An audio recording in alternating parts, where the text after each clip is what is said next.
Indian independence and partition. Events leading to the independence and partition. The British government adopted the policy of repression to crush anti-British movement against the repressive Rowlatt Act of 1919, which empowered the government to arrest and imprison a person without any trial.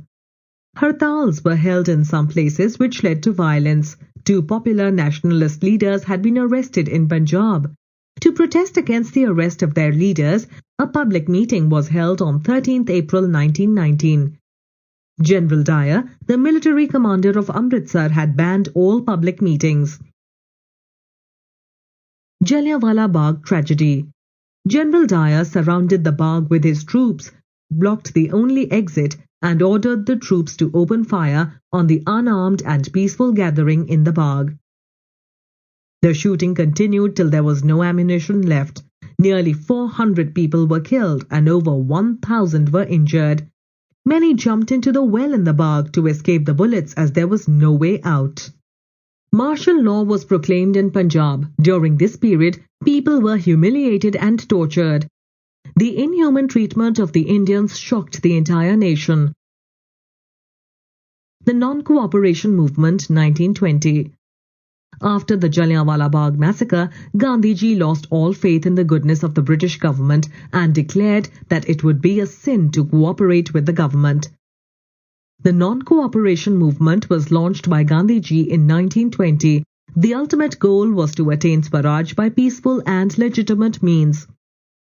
The program of non-cooperation and the methods of resistance were as follows: boycott of foreign goods, boycott of government institutions, schools, colleges, law courts and legislatures, boycott of elections and government functions, renunciation of titles and honours awarded by the British.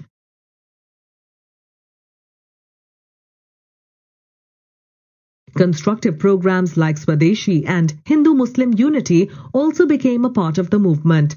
Gandhiji stressed the importance of self-reliance and self-sufficiency. He popularized khadi among the people, including the upper classes. The charkha became the symbol of Swadeshi. National education was promoted. In 1922, a procession of peasants were fired upon by the police at Chaudi Chaura.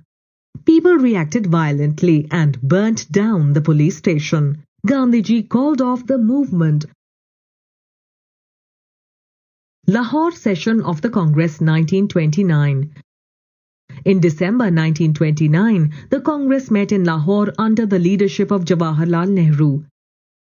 The Congress passed a resolution declaring Purna Swaraj or complete independence as its goal, and 26 January 1930 was fixed as the Independence Day. They also resolved to launch a civil disobedience movement under the leadership of Gandhiji. On 26 January 1930, Independence Day was celebrated all over the country. The newly adopted Indian tricolour was unfurled and people solemnly took the pledge of freedom. This continued every year till India finally became free in 1947.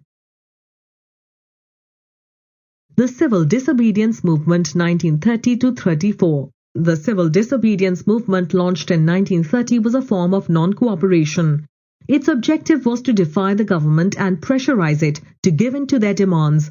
The movement was launched by Gandhiji in March 1930 with the Salt Satyagraha. He decided to start with the breaking of the unjust salt law because it affected everybody in the country. Indians had to pay salt tax and could not manufacture it as it was a government monopoly.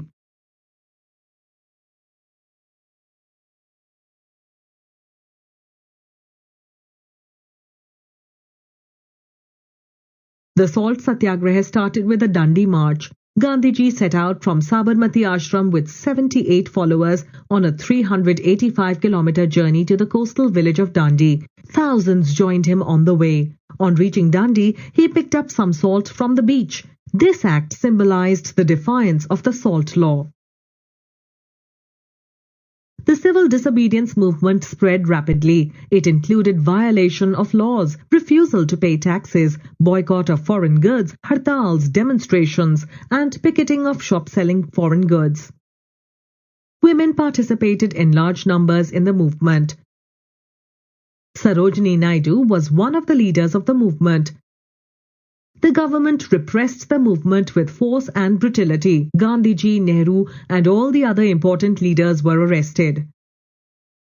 The political activity in India became increasingly intense after 1935. The Quit India movement. On 8 August 1942, Gandhiji declared that they would free India or die in the attempt. He gave the do or die mantra. The Congress passed the Quit India resolution. On 9th August, important nationalist leaders were arrested. The Congress was banned. The news of these arrests, even before the movement began, shocked the nation. Leaderless and without any guidelines, the movement turned violent in parts. The government came down heavily on the people and crushed the movement in a short time.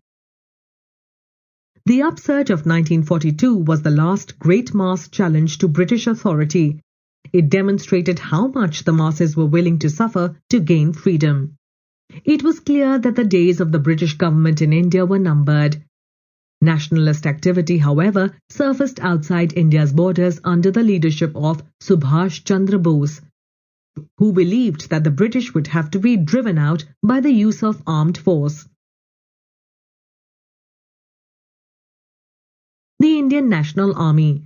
Subhash Chandra Bose resigned from the Congress in 1939. He formed a new party called the Forward Bloc. He wanted to join hands with Britain's enemies. He was arrested, but he escaped to Japan. He took on the leadership of the Indian national movement in East Asia and became the Supreme Commander of the Indian National Army (INA). The INA crossed the Indo-Burma border with the Japanese army and liberated Imphal and Kohima.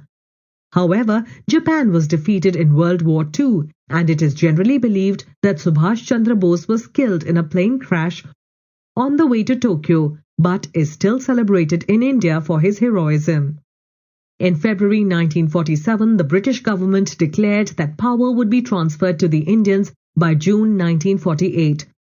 Lord Mountbatten, the British Viceroy, prepared a plan for transfer of power. Indian independence and partition of India. Lord Mountbatten announced that British India would be divided into two independent nations, India and Pakistan.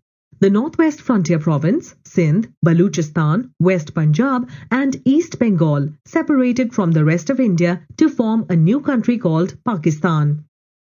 British rule in India finally came to an end on 15th August 1947. The Indians celebrated their independence, but it was marred by communal violence during the partition. Millions of people had to migrate, Muslims from India to Pakistan and Hindus from Pakistan. On 30th January 1948, Gandhiji was assassinated. The Constitution of India was enacted and adopted on 26 November 1949. It was introduced on 26 January 1950. On that day, the Indian Dominion was transformed into a sovereign democratic republic.